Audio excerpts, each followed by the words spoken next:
Om Swastiastu, greeting from Bali, Indonesia. Finally, I've decided to make a video of sharing my experience of spearfishing Spanish mackerel. We have our own techniques and approach to hunt the Spanish in Indonesia. It's due to the strong currents that we have in our water and the terrain of the Indonesian Sea. I hope my experience can help you guys hunt better and maybe be benefit for the next hunt that you're gonna plan in the future.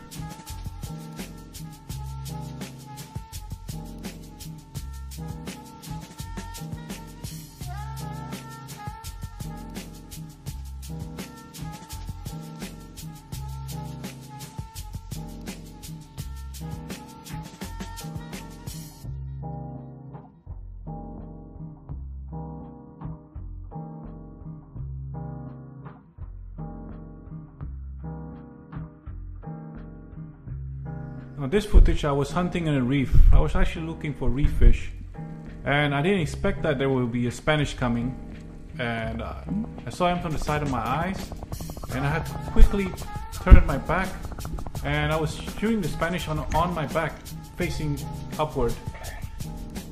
That was one of the rare experiences that I had with Spanish.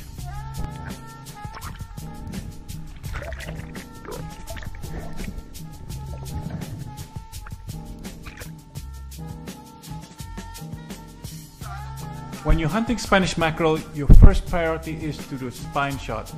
This will instantly kill the Spanish and you will land the Spanish easily without any problem or dramas.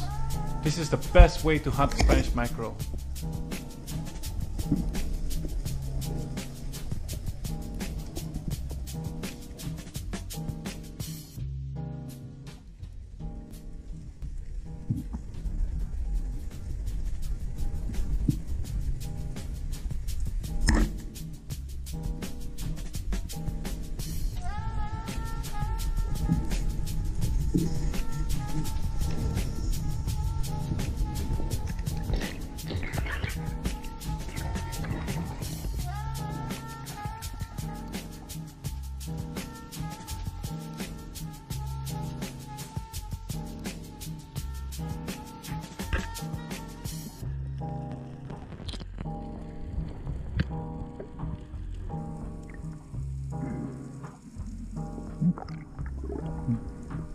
When you hunt the Spanish, sometimes the shot was not perfect, and even though this shot was almost close to a spine shot, but the Spanish was actually still fighting and it didn't give up easily.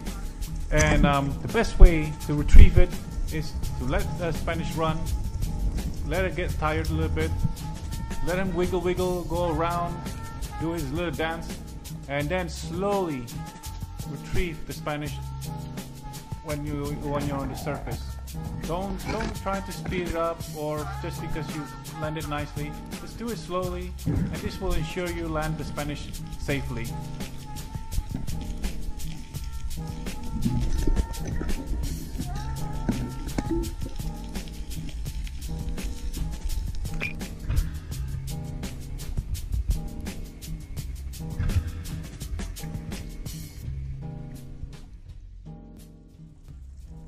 This is one of my favorite experiences, seeing a school of Spanish. My mind was going a little bit out of control because I didn't know which one to hunt, and then, well, I always go back down to which Spanish is the closest to me. Don't be too greedy and choose the biggest one. Just shoot the one that is right in front of you, just like this one.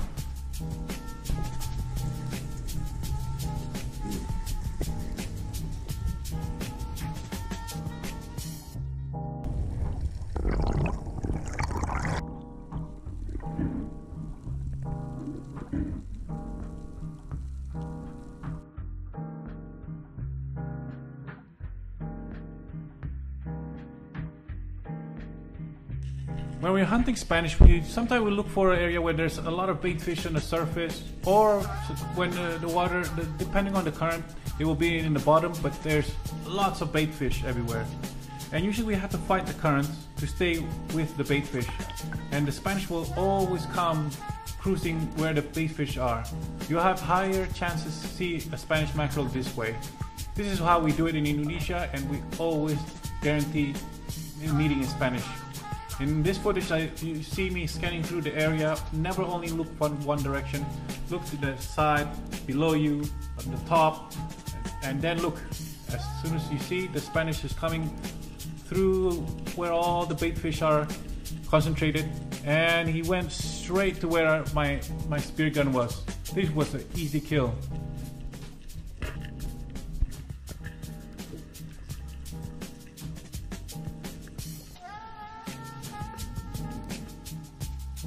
Another technique is look where all the bait fish are, pretending that you're hunting them, and this will attract the Spanish. They get curious and they come, and as you see in the footage now.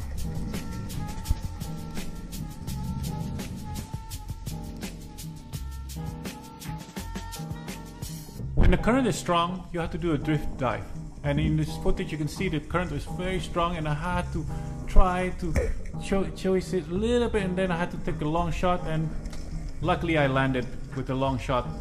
Sometimes you just have to do that.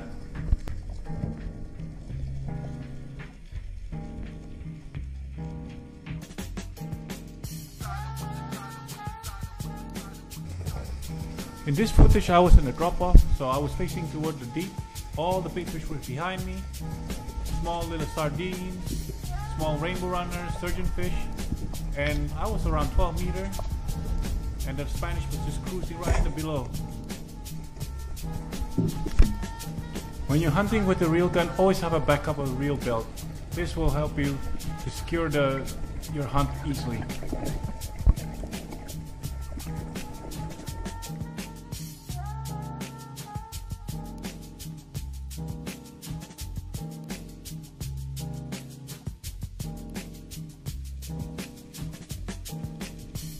This next technique is very dangerous. Sometimes Spanish will come and check you out when you're on the way up.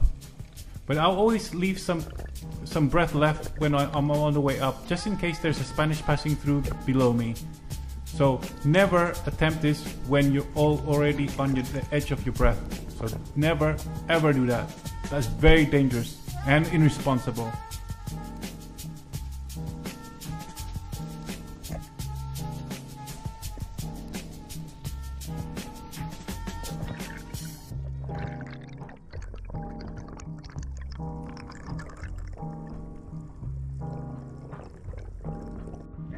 The last technique is use a flasher. When the water visibility is clear, it's blue, the best technique is use a flasher. I make my own homemade flasher. It works all the time when the water visibility is clear. So trying to go down, not too close, at least 5 meters apart or 10, because you don't want to get too close to the flasher. And on the way down, I saw the Spanish from far away, and I try not to look at it, so it comes toward me closely, and slowly the Spanish got interest, and he turned and he was coming toward me.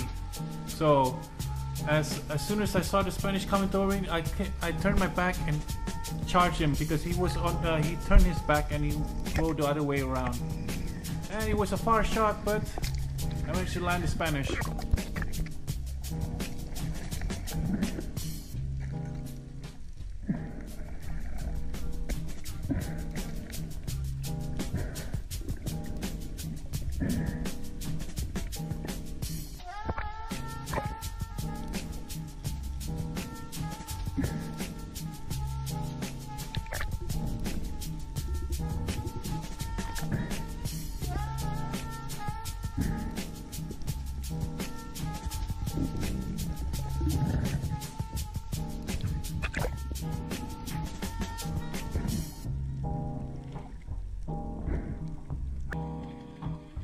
On this next footage, I didn't expect the Spanish was behind me.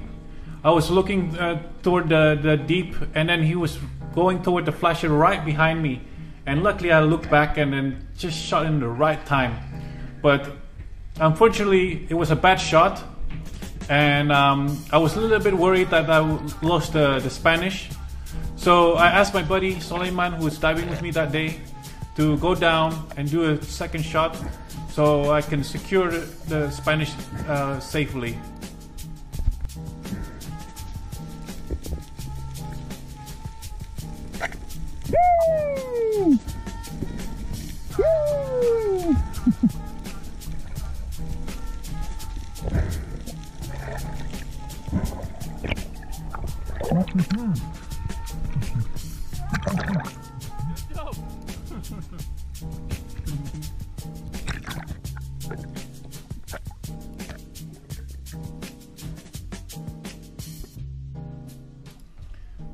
Lastly, my last advice, always bleed your catch.